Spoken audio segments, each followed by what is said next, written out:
किस तरह सब तो पहले तो तुसी ये करना है कि डब्बा खोल के ਤੇ ਵਿੱਚੋਂ ਇਸ ਤਰ੍ਹਾਂ ਦੀ ਪੈਕਿੰਗ ਨਿਕਲੇਗੀ। ਇਸ ਤਰ੍ਹਾਂ ਦੀ ਪੈਕਿੰਗ ਨੂੰ ਖੋਲ ਕੇ ਤੁਸੀਂ ਘਿਓ ਅਸੀਂ ਪਾ ਦਿੱਤਾ ਤੇ ਘਿਓ ਦੇ ਵਿੱਚ ਅਸੀਂ ਇਹ ਮਸਾਲਾ ਪਾ ਦੇਵਾਂਗੇ।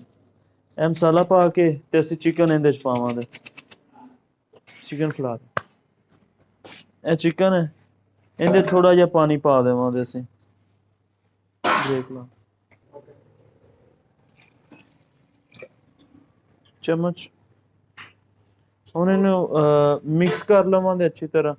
ਮਿਕਸ ਕਰਕੇ ਤੇ ਉਸ ਤੋਂ ਬਾਅਦ ਇਹਦੇ ਥੱਲੇ ਅੱਗ ਬਾਲ ਦੇਵਾਂਗੇ। ਇਸ ਤੋਂ ਇਲਾਵਾ ਹੋਰ ਕੋਈ ਚੀਜ਼ ਇਹਦੇ 'ਚ ਨਹੀਂ ਪਾਣੀ।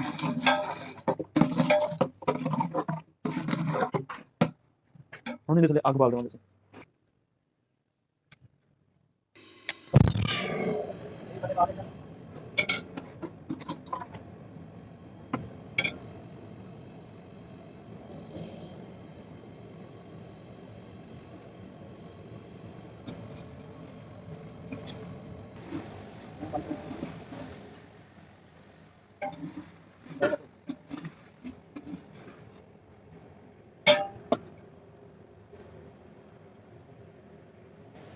ਮਸਾਲਾ ਭੁੰਨਿਆ ਗਿਆ। ਹੁਣ ਇਹਦੇ ਵਿੱਚ ਪਾ ਦਿਆਂਗੇ ਪਾਣੀ।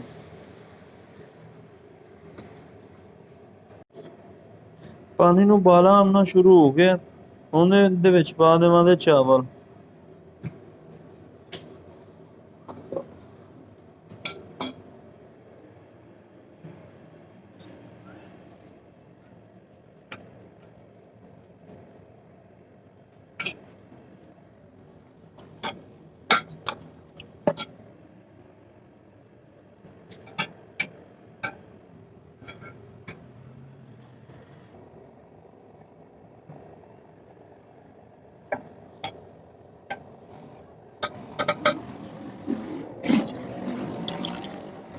ਇਸ ਇੱਕ ਮਸਾਲੇ ਤੋਂ ਇਲਾਵਾ ਹੋਰ ਕੋਈ ਚੀਜ਼ ਨਹੀਂ ਪਾਈ। ਤੁਸੀਂ ਵੇਖ ਸਕਦੇ ਚਾਵਲ ਕਾਇਨਾਤ ਡਬਲ ਸਟੀਮ ਵਾਲੇ ਇਸਤੇਮਾਲ ਕੀਤੇ ਨੇ।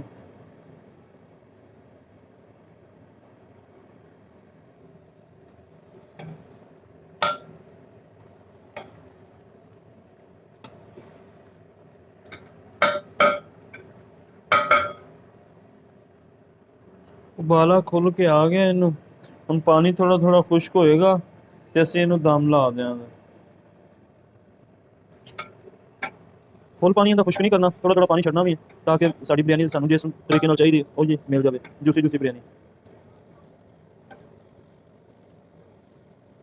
ਸਾਡੀ ਬਿਰਿਆਨੀ ਤਕਰੀਬਨ ਸਾਡੇ ਮੁਤਾਬਕ ਪਾਣੀ ਹੋ ਗਿਆ ਖੁਸ਼ਕ ਦਾ। ਥੋੜਾ ਥੋੜਾ ਅਸੀਂ ਇਹਦੇ ਵਿੱਚ ਪਾਣੀ ਛੱਡਣਾ। ਹੁਣ ਅਸੀਂ ਇਹਨੂੰ ਦਮ ਲਾ ਦਿਆਂਗੇ। ਇਹਦੀ ਅੱਗ ਕਰ ਦਿਆਂਗੇ ਘੱਟ ਦਮ ਵਾਲੀ।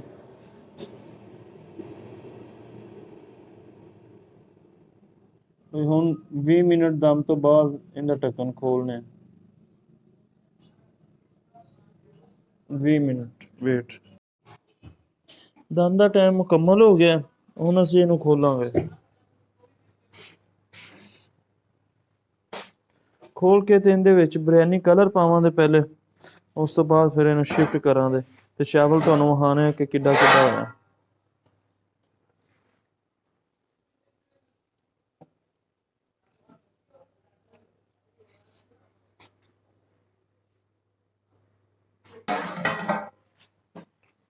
ਹੁਣ ਇਹਨੂੰ ਅਸੀਂ ਸ਼ਿਫਟ ਕਰ ਰਹੇ ਹਾਂ। ਅੱਛਾ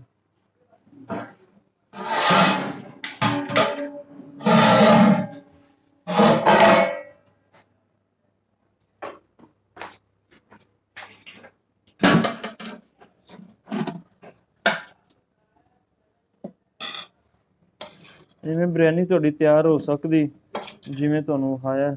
ਇਹ ਬਿਰਿਆਨੀ ਦਾ ਰਿਜ਼ਲਟ ਹੈ।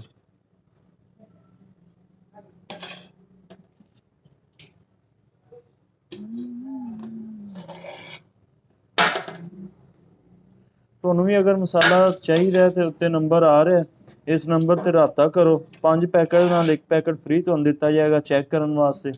ਚੈੱਕ ਕਰੋ। ਅਗਰ ਤੁਹਾਨੂੰ ਬਿਰਿਆਨੀ ਦਾ ਮਸਾਲਾ ਨਹੀਂ ਪਸੰਦ ਆਉਂਦਾ, ਪੁਲਾਓ ਦਾ ਨਹੀਂ ਪਸੰਦ ਆਉਂਦਾ ਤੇ ਤੁਸੀਂ ਵਾਪਸ ਕਰ ਸਕਦੇ ਹੋ। ਜੋ ਪੇਮੈਂਟ ਹੋਈ ਤੁਹਾਡੀ ਆਪਣੀ ਤੁਸੀਂ ਵਾਪਸ ਲੈ ਸਕਦੇ ਹੋ। ਅਗਲੀ ਵੀਡੀਓ ਤੱਕ ਸਾਨੂੰ ਇਜਾਜ਼ਤ। ਅੱਲਾ ਹਾਫਿਜ਼।